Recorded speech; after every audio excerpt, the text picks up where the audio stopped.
Well, after watching the film, some disappointing things that we did. The deal right before halftime could have cut that thing to a 3-point lead, and it's hard to tell anymore. I don't know what a hook and hold is, what this is, what that is. It doesn't matter.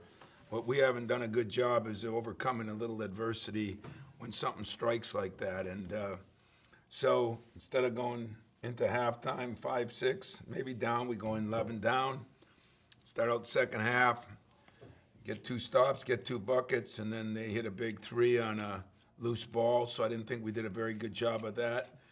And the roof kind of caved in. I thought Josh, wasn't quite himself, and I thought Aaron. I thought we went too much one-on-one. We didn't move the ball as well as I'd like, and we didn't run as much as I'd like. We usually get 60% of our buckets off of fast breaking, and that's one of the areas we're hurting. As far as Michigan, they hit the 7 threes. They hit too late. I thought we did a decent job on that. It was the loose ball things. This ball going out of bounds, save it for a dunk. Those kind of things that I thought really hurt us.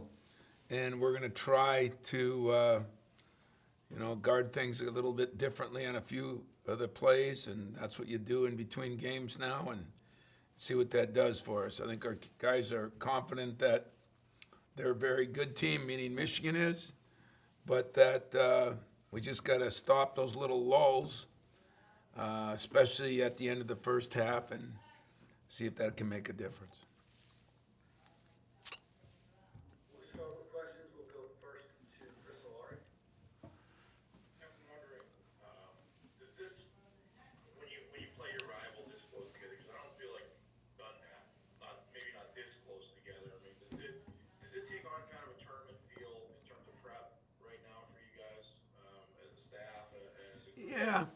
Yeah, it sort of does because, but in a tournament, the 1-day turnaround or 2-day turnaround is usually a completely different team.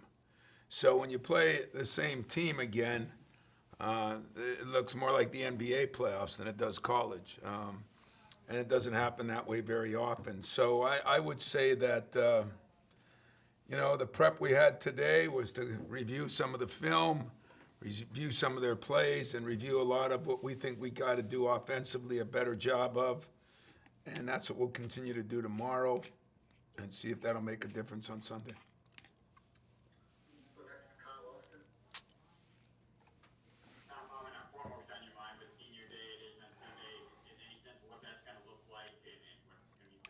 We really don't have a senior. Josh went through it last year.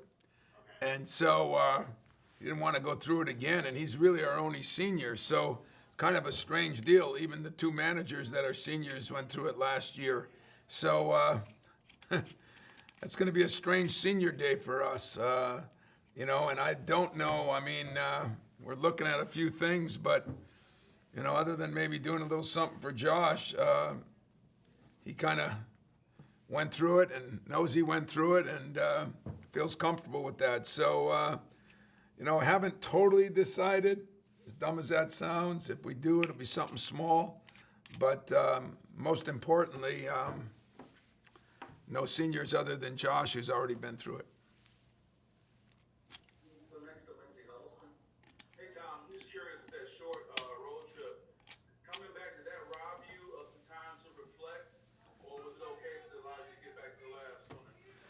Yeah, in all honesty, Lindsay, it gave me a time to watch the film, and I watched the film, and it made me nauseous because I just thought we did some things that we didn't need to do, and especially offensively, I thought we got in a situation where we didn't think we were running the offense right. We changed people, and Aaron and Josh, that's the problem with trying to play them at the point. It really wears you down. And so we've got a couple other things figured out we're going to do, but it gave me a good chance to watch it, gave me a good chance to reflect immediately on it. It gave me a good chance to watch what I thought, calls I questioned, things like that. Yeah, it was good. It was, hour was perfect. There's enough time to reflect and enough time to move forward. Great, thanks.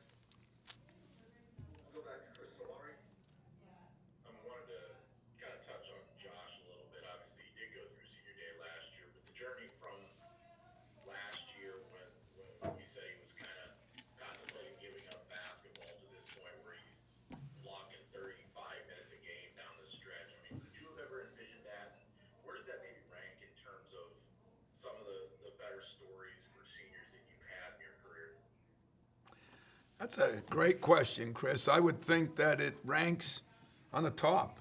I mean, I don't know if I've ever had a guy that actually, for almost 2 years, thought he might never play again. And as you say, this time last year, I'd say it was 1090 that he would play again. Not much of a chance, and hadn't even really made the decision until the summer that he was going to give it a real shot. And then when the summer came, it was still so gradual. And to think of where he is and what he's been through, even last night, I mean, and then to put him through this gauntlet of 7 games in 15, 16, whatever it is, makes it even harder on him. And he went through COVID. I mean, he's almost like a walking miracle.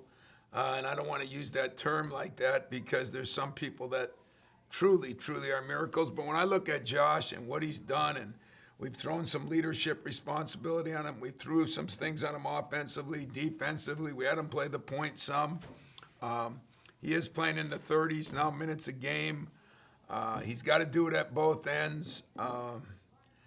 My respect for him, as I told you last week, was off the charts. I just think he is one of the great senior day stories, or double senior day stories, and I'm a lucky guy to have coached him. And I mean that because you talk about perseverance and learning how to get up one more time than you're knocked down. I mean, he got up, got knocked down, got up, got knocked down, got setback, surgery, setback. And I swear to you, it was October, and I did not think, I was really getting excited that we'd get him for 15 minutes a game in October. And then all of a sudden, it was 20-some, and then it just ratcheted up and looked like it was going to be smooth sailing. And, as they say, God only gives you what you can handle. And he got knocked back again with COVID, and that was 20 days. And, a couple weeks recovery, and here he is, just in time to play a couple games, get his feet under him again, and then go through the 7-game gauntlet. And I'm not sure many guys could have done it. I'm not sure anybody's done it in my career here. So I'd say that might rank right on the top, to be honest with you. We've kind of joked a little bit about it that, I mean, if he decided to take a COVID year, he could come back for year 6, and if he tried to appeal, he'd go for year 7. I mean, that's amazing in itself. But I would imagine that pro basketball is the next thing he probably wants to chase at. Him and I are going to sit down. I mean, I think he does. He's just got to make sure that he's perfectly healthy. And what would, I guess, a COVID year mean to him as far as to get him prepared to play beyond? I mean, all those things are a little more realistic. You could look at it as, hey, should he get his time to try to go? I would say yes. Would another year under his belt, total health, because he is healthy, give him the best chance? Those are something that Josh and I and his mom and dad will talk about. But it's been fun to watch him go through it. It's been fun to watch him in the success of going through it, I should say. And hard not to be proud of Josh Langford. He's a good role model for a lot of guys. Load management is not part of his. It's not in his dictionary. That's for sure.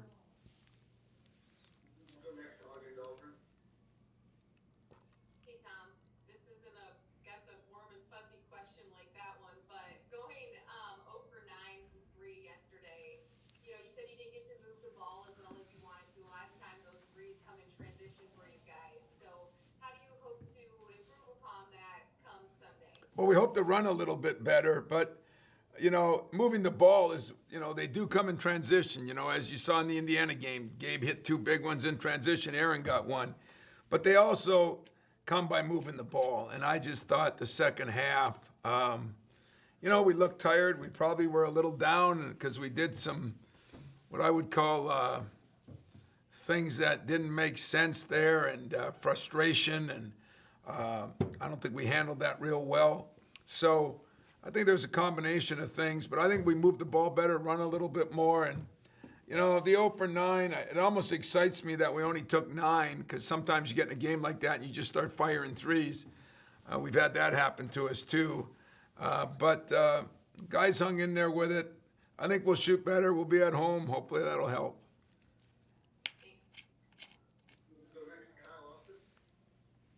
I'm just kind of wondering what they stand with Rocket, how you see him respond to, after what happened last night and looking at that play.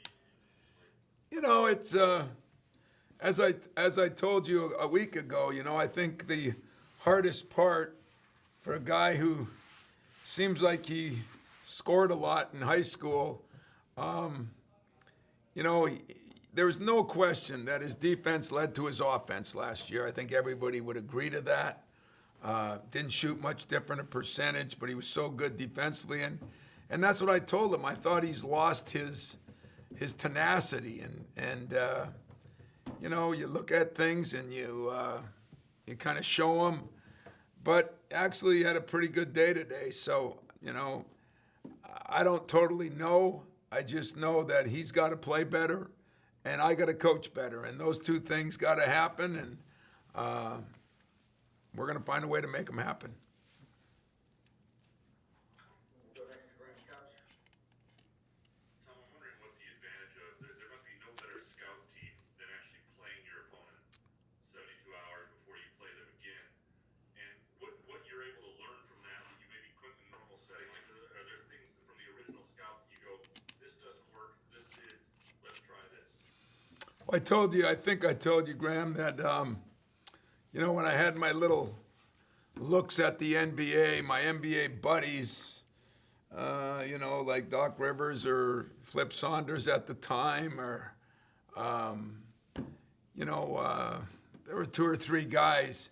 And the one thing they said you'd love about the NBA, you wouldn't love the travel, you wouldn't love the losing streaks, but you'd love the playoffs if you got there, because best of seven is a big chess match. You play a game, next day you go back and you say, okay, what did you do well? How do you think they're going to take that away? What did you not do well? How are you going to change that? And we did a lot of that last night when we got back, and this morning, on a couple of things. We didn't think we needed major improvements, really, on the defensive end at all.